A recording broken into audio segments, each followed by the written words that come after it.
Welcome to Best in Class. My name is AJ Madden. I help individuals and organizations become best in class at what they do.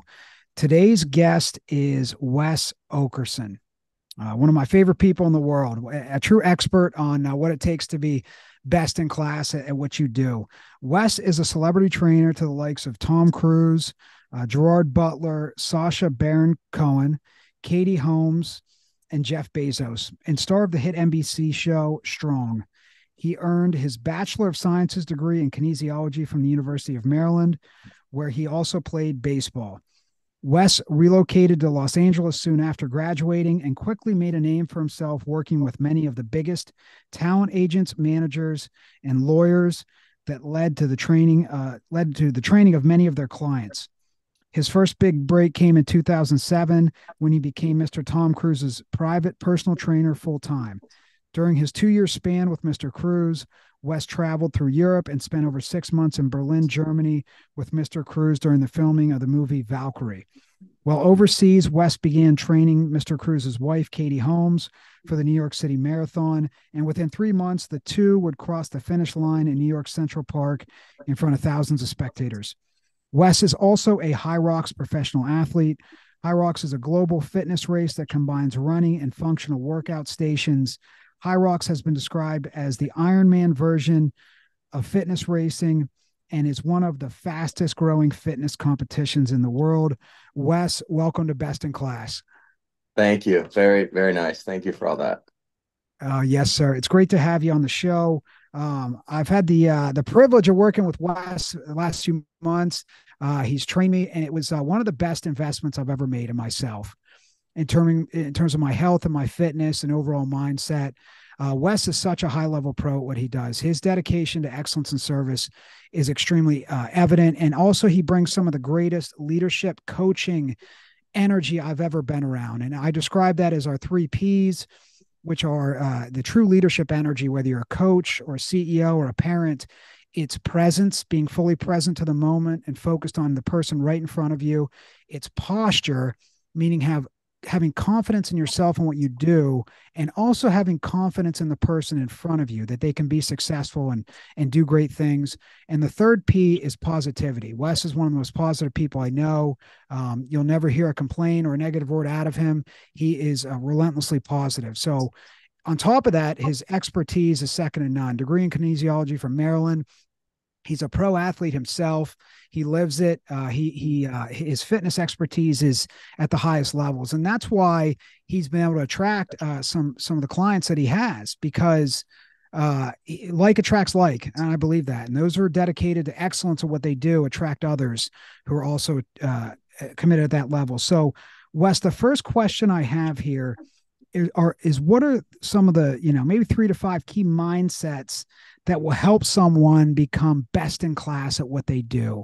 What are some of the mindsets you have and you've Mhm. been around that you believe help someone become best in class at what they do? Good question. I think the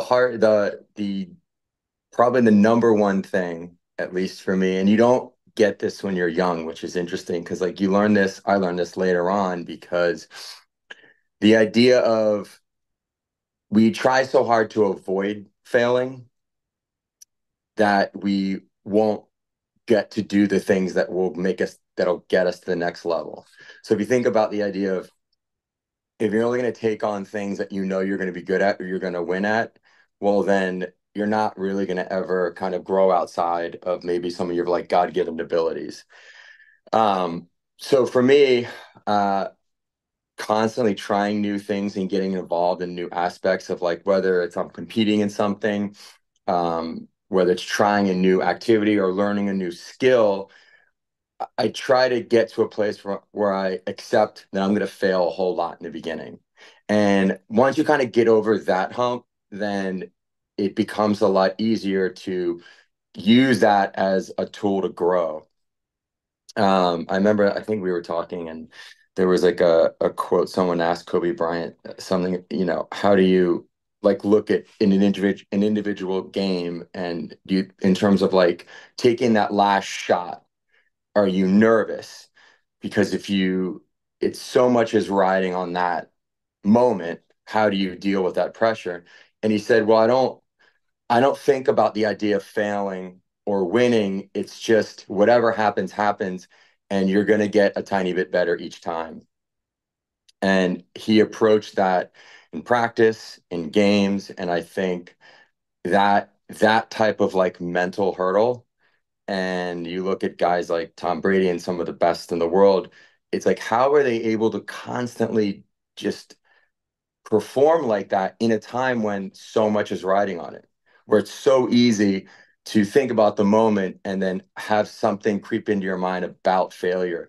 If you can put the idea of failure being like a bad thing or like like something that's going to hold you back and accept it when it happens, and you can move on so much faster and get through and do so much more. So I think that was like a big kind of breakthrough for me when I kind of got that when I was a little bit older, because I had some moments in baseball when I was pitching as a freshman.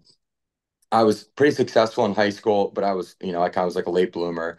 And I just remembered that, you know, I was a freshman in college and I was having a really good season. I hadn't lost a game. I think I had the lowest ERA on the team. This was D3 school before I went to Maryland. And um, I didn't expect to get the ball to pitch in the last game. This was to get to go into the Division three NCAA Division three tournament. We were playing in Pennsylvania, and I remember the coach gave me the game ball to pitch, and I was like, the nerve that came into my body, which I had never felt at that level, because I could feel the energy from the players, the seniors looking at me like, "Is this you really want this like freshman pitching right now?" And I carried that energy into warm-ups. And I remember getting into the game, and in the first inning, um, it's so funny. I remember this like it was like yesterday, I actually got one of their leadoff guys to ground out, but our shortstop made an error. And in my head, I'm going, oh man, that like I felt like I got lucky that he hit that ball right at our shortstop. Like I thought I threw the worst pitch. The next guy comes up, I walk him, no outs. Number three hitter comes up, and I get him 0-2 on two breaking balls. And I remember he swung so hard he almost fell over. And I remember this is crazy. I remember thinking he was, I mean, huge guy. And I was like, can I throw him that pitch again in my head? I was like, you know, forget it. I'll just do it. Let's just try it, see what happens. He smashed a ball into left field that was probably went about 420 feet. So now we're losing 3-0. And in like just in that microcosm of a beat, I remember feeling like I didn't belong there. And I was like really taking it hard in the game. And when that's happening in like real time as an athlete, that's like probably the worst place to be. Anyway, I had a really bad game. They pulled me. The coach that was going to be, who would eventually be our coach next year, was there. He was really pissed at me, actually, which looking back, that was something I noticed in coaching that I remember thinking I would never do that to a player, make another player feel like that in that moment. It's too much to handle sometimes for kids young, and I didn't take it well. I ended up not coming back that year, and I left, and I would eventually go on to start like being serious about school. So maybe there was a, some sort of like silver lining there. But that taught me kind of in that moment, I needed to get over that failure a lot quicker than I did. And because I was so worried about failing when I did it, I think once again, this is a quote, I think it's Mike from Jay Leno. He said something like, if you fail, if you think about failing and it happens, you're now living it twice, you know?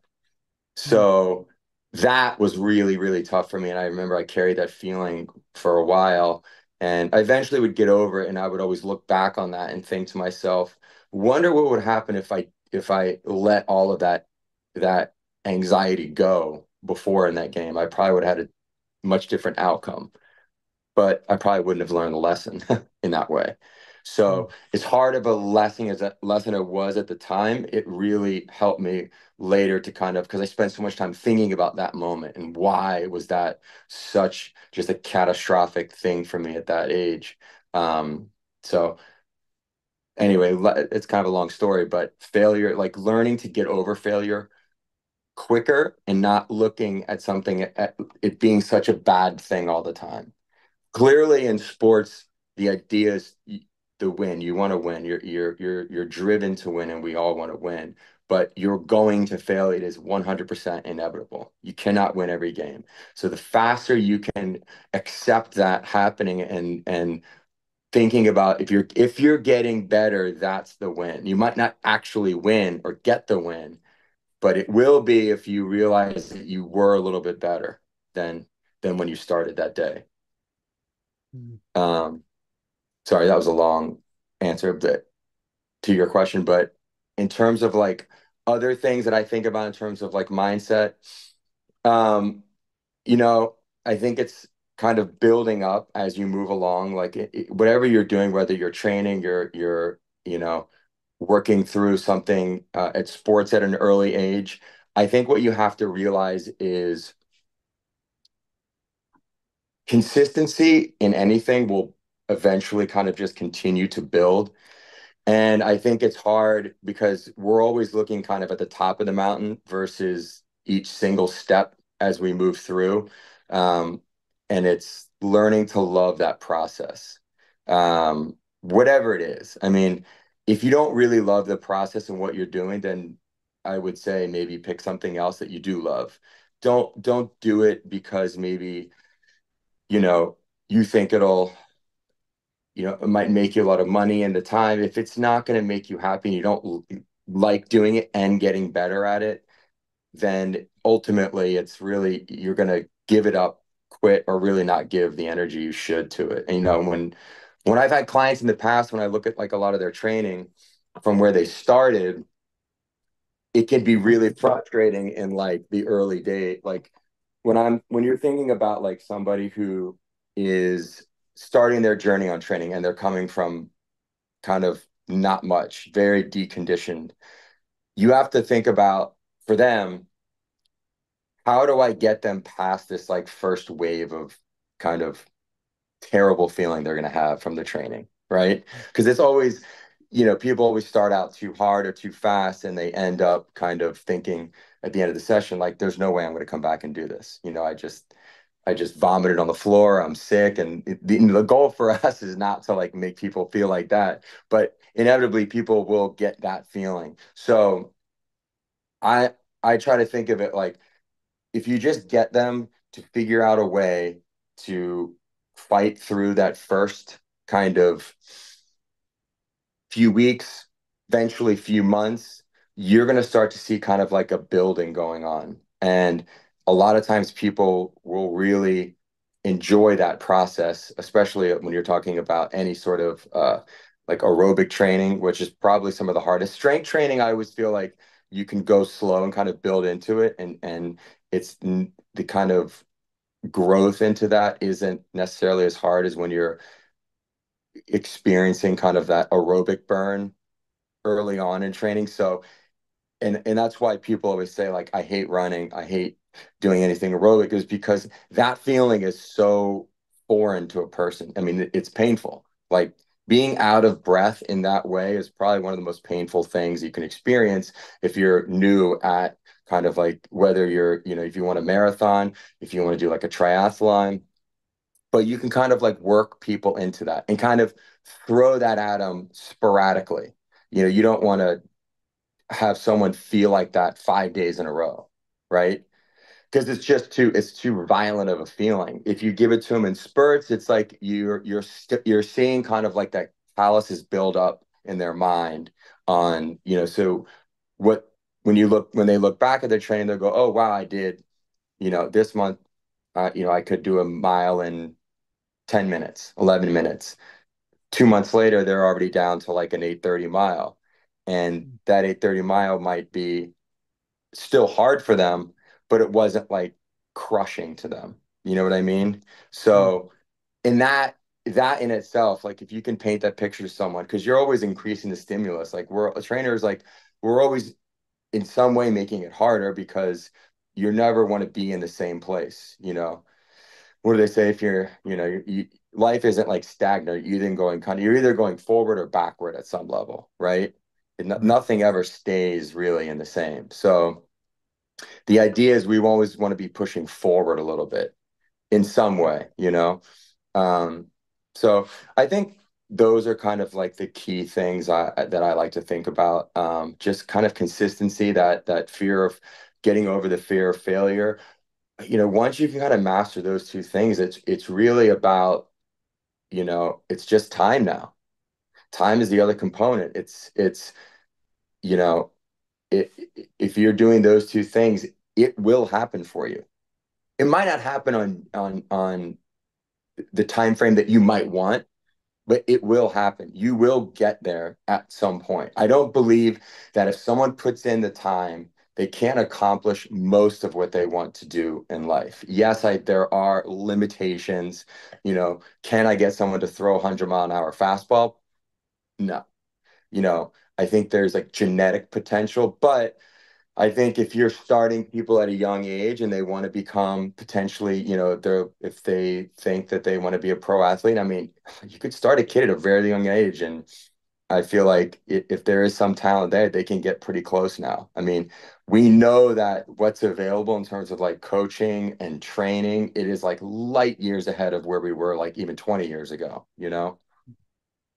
Even like when we were talking about Hyrox, that sport itself is like that's a whole new version of an athlete now. And now, you had CrossFit kind of come in and completely change the game on what we thought was like fit for individuals. And I think some of the fittest people in the world are come from the CrossFit world. Now you have Hyrox, which is this, you know, mix of running and functional fitness. And you have to be able to be a very high level aerobically conditioned athlete, but also be strong for your for your size or for your body mass. Like you have to be able to push serious weight around if you want to be competitive in that sport. Which has kind of opened the world to that hybrid athlete, someone who's high level of strength, high level of aerobic endurance and capacity, and then you put a time component on it. How fast can you move weight and get through kind of this course? So, um, yeah, I mean, some of these terms didn't exist even like 10 years ago, which is kind of cool. So you're seeing like the evolution of just like so much, whether it's in like the coaching world, for professional athletes, for college athletes. I mean, look at college sports now. It's it's not even like kids are getting recruited now 10, 11, 12 years old because of the new NIL rule in college. If I'm a 10 or 11-year-old, there's a realist, you could go to a good college now and become a high level athlete in football or basketball and earn just as much money as an NBA player. you know, not like a superstar, but there are guys making hundreds of thousands and millions of dollars now in college. So these kids, the pressure now on becoming good, younger, better coaching is happening at like an exponential, it's unbelievable now because they are going to school and they might not, maybe they don't get to the pros, but they're gonna make a lot of money in college now, you know? Um, so I think it's accelerating what parents are kind of putting their kids in, and there's a whole other side to that too. Obviously you don't want to like burn these kids out, but it is accelerating the kind of coaching at a younger age and what they're going to be exposed to and how much you've got high schoolers now who are squatting like 400, 500, 600 pounds. I mean, it's insane. Like, you didn't see this kind of stuff in the 90s and the early 2000s.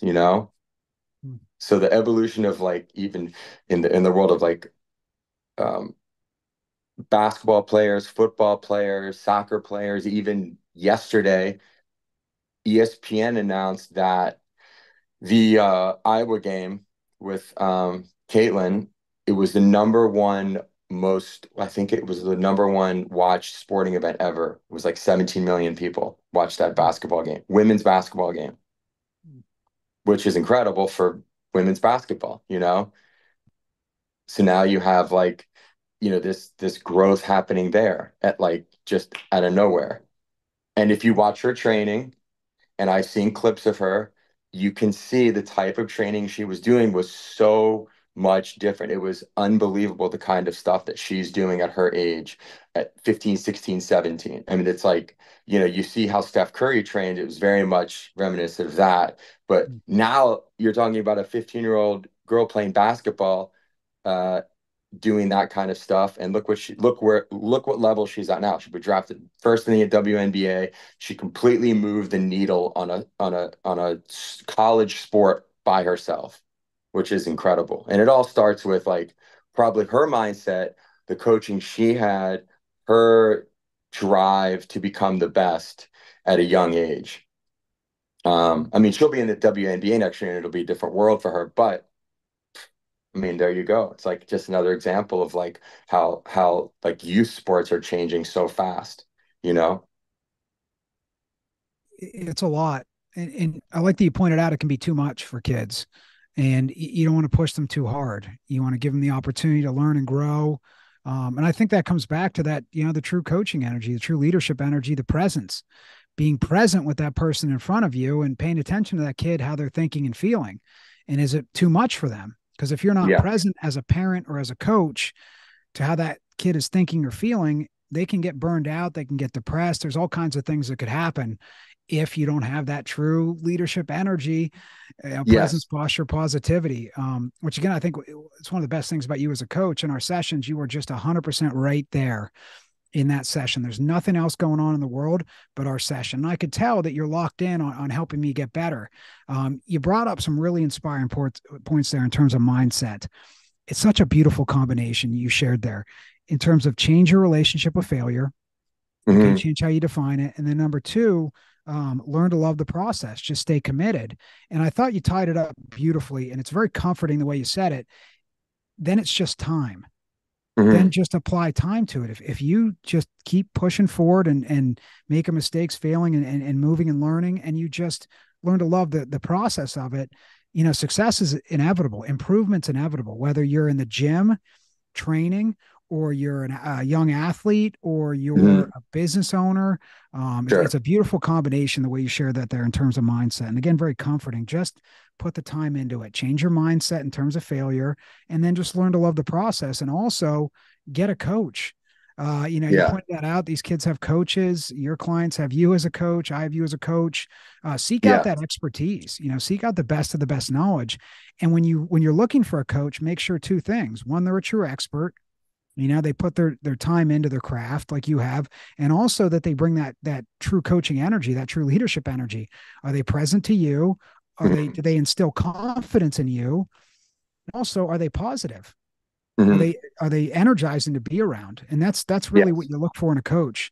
That's the energizing expert. Now, Wes, in terms of habits of success that made you so successful, what are some of the 3 to 5 key, just a few daily habits that would help someone become best in class at what they did? I mean, what did you do daily to get so good at what you do? And I Hmm. mean, you went to California and started training some Yeah. top managers and agents. I mean, you went out there and did it, and it Yeah. wasn't by accident. This wasn't luck. Your career is not luck.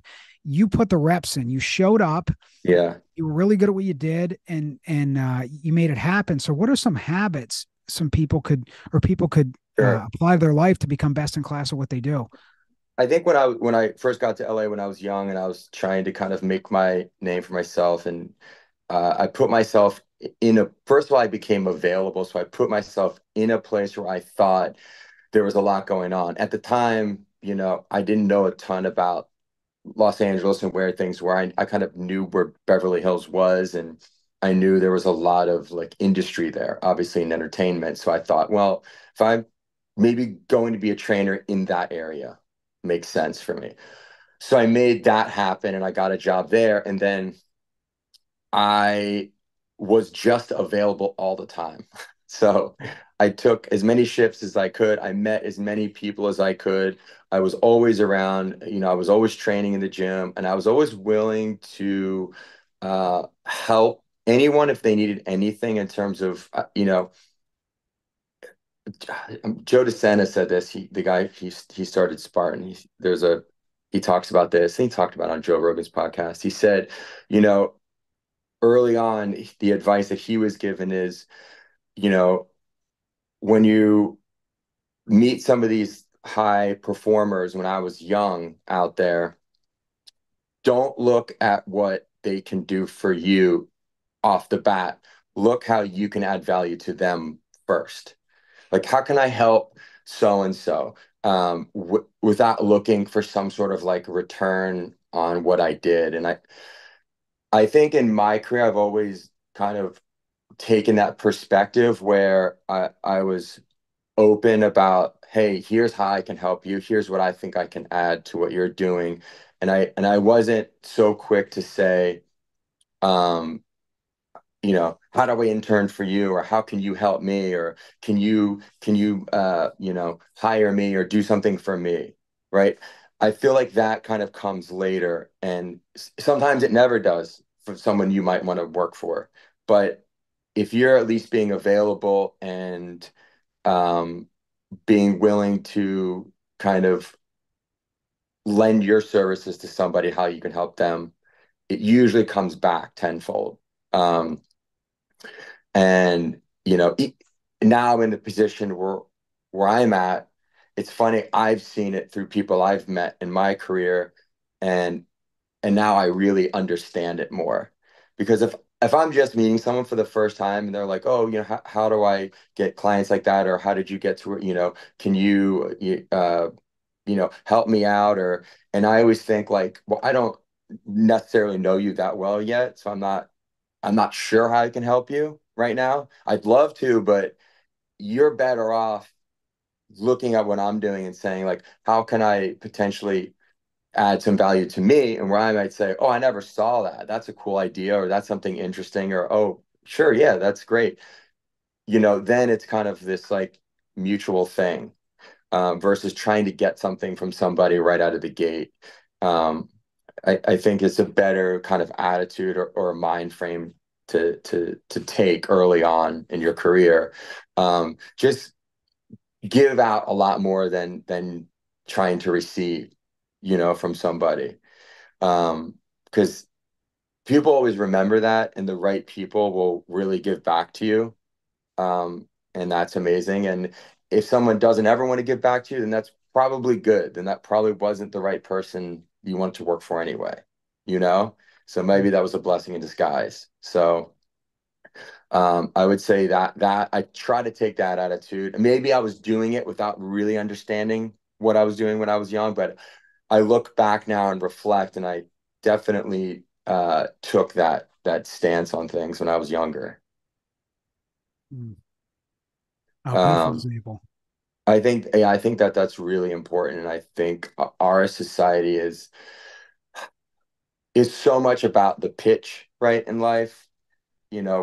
Everyone's trying to hustle and pitch their idea or their thing, and of course, look, if you're in the creative world, you have to get your stuff out there, right? And you've got to pitch yourself, and but on the way up to that, sometimes you want to do it in a way that doesn't kind of put you in a situation where you're kind of like forcing someone to give you like some sort of answer of them trying to help you in that moment. It'll come organically down the road. I always feel like it will, you know, Mm. That's a great especially way if to put you're it. if you're if you're willing to really extend yourself out in what you do, and you'll just become more confident. You'll become better at uh, whatever industry you're in. I mean, I've been around a lot of different industries, whether it's like athletes, and I've seen a lot of the entertainment world now for the last 15 to 20 years. So I certainly know how that world is, and they're all difficult places to work and be successful. But you've got to kind of take all of the things I was saying, like the failure, the time, the commitment, and then, kind of lend yourself out before you look for something in return. Mm. Okay. That would be Well, that would be like probably my something that I really learned early on. okay. Well, beautiful example. Two key habits there. One, make yourself available. Put the time in and meet as many people as you can. I mean, you showed up every day and you Yeah. gave 100% every day. All Hmm. right. That was one thing. And you put yourself in a position, you went to where you could achieve your goal. You picked up and moved all the way across the country. So you put yourself in a position there. So you showed up and then you gave 100% every day. All right. Hmm. And then number three, in your words, make yourself useful. Look to help people first without asking for anything in return. Simple. And Wes is laying out the blueprint here to be best in class. I mean, he really is. You don't have to overthink this stuff. I mean, it sounds Yeah. simple, but again, over time and with consistency, like you said earlier, Yeah. you just keep showing up, giving 100% and keep being useful. As you said, make yourself useful and look to serve, and it pays Yeah. off. Yeah. Gannon Baker, who was on the podcast earlier this season, he was Kobe Bryant and LeBron James trainer, one of their trainers. He says your repetition is your reputation. Your repetition is your reputation. So what Wes is talking about here is the repetitions of making yourself available, putting the hours in, and your Yeah. repetitions of being useful to others. That's your reputation then, and that's how you build, a successful career and a successful life. Beautiful answer, great story, sir. Lastly, here, can you just give us your definition of excellence and your definition of service? So first, your definition of excellence. What is your definition? What does it mean to you? You've been around excellence at the highest levels. You define excellence at the highest levels in your field. What's your definition of excellence? It's a good question. If I'd like narrow that down, I think the easiest way I would try to frame that would be um, really putting your all into something without uh, necessarily looking for like a specific outcome. If you kind of ties back to what I said earlier, you're always wanting to win. No one wants to lose in anything in life. But if you do that and you still can keep a positive attitude about it at the end, I think that's really contagious for people around you. And I think that that type of energy in the world really vibrates through communities and people. And I think that's really important, especially in the world now with and there is a lot of division, there is a lot of, fighting. We need more of people out there pushing to do excellence in their life and really working hard and putting the energy in and then just kind of letting it be in a way and keeping a positive attitude regardless of what happens on the outcome. You know, whether it's, you're how you look at something might not be the same way someone else looks at something, and that's totally fine. We can all still be positive in a way and not, that goes on to like sportsmanship and all these things. And when kids are young, if they keep a good attitude, I think it really it moves its way through like youth sports and as they get into high school and college and like the really good athletes that have done good things end up becoming good stewards in their community. You could look at all these players in the NFL and college and some of the superstars. They do great things for their community. I just feel like they've always kind of kept that attitude and that type of that positive energy, throughout their careers, going from like high school to college and then into the pros. Mhm. Oh, well said, sir. What's your definition of service? Okay, service.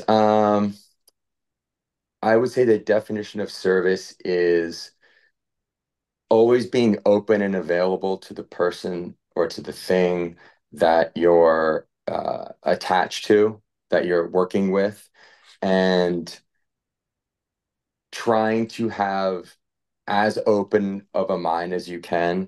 Because obviously, if you're the expert in something, or you're trying to help somebody, or you're maybe coming into a company and you're trying to grow it, you can't be closed off to different things. So I think service is like kind of weaves right through that. If you're able to broaden yourself, like your mind a little bit, and not shut things down so quickly, people, not rush to judgment a lot, and, it's my way or the highway always.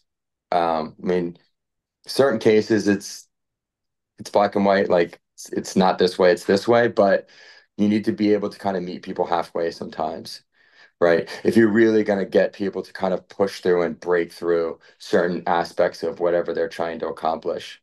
It's never like, I'm just going to teach you this one way, and if you don't like it, then that's it, and you can go somewhere. I mean, it's just you won't grow as a coach if you're doing that. I don't think so.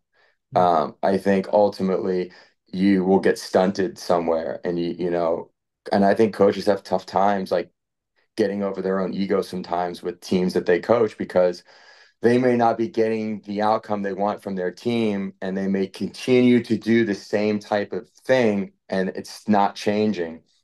The really good coaches are able to kind of like figure that out and morph and get these teams to a better place, and I think like that kind of all is what service is in a way. You're trying to lead. You're always trying to lead in a productive, positive, um, uh, open and honest way.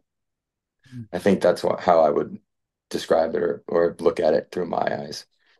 Mm. Beautiful definition, sir. Wes, where can people, great one to end on, by the way, great Oh, thanks. definitions of excellence and service. I Always I I have positive. ADD, so my brain sometimes it's like I'm always like I will like shoot off into other points or stories. So hopefully everyone they trying to follow me sometimes are like, what the hell is he talking about? Yeah. I usually try to wrap it back up if I can, but you just have to put up with that sometimes. People can find me. I'm on Instagram. It's just my first and last name at Wes Okerson. I'm not on Twitter anymore. I thought Twitter was like kind of a little bit too much too much fighting on Twitter. Mm. So I'm on Instagram. You can find me there, and I think I'm on Threads. Same thing at Wes Okerson. Oh, excellent. Well, I can tell you firsthand, Wes is dedicated to excellence and service. Um, and everything he does, I can tell you that. And everything he talked about today, he lives the mindsets, the habits, his definition of excellence and service. I appreciate you, Wes. I respect and admire what you bring to the world in terms of your expertise and your commitment to serving others. And proud to know you. I appreciate you being here. Thank you, Wes.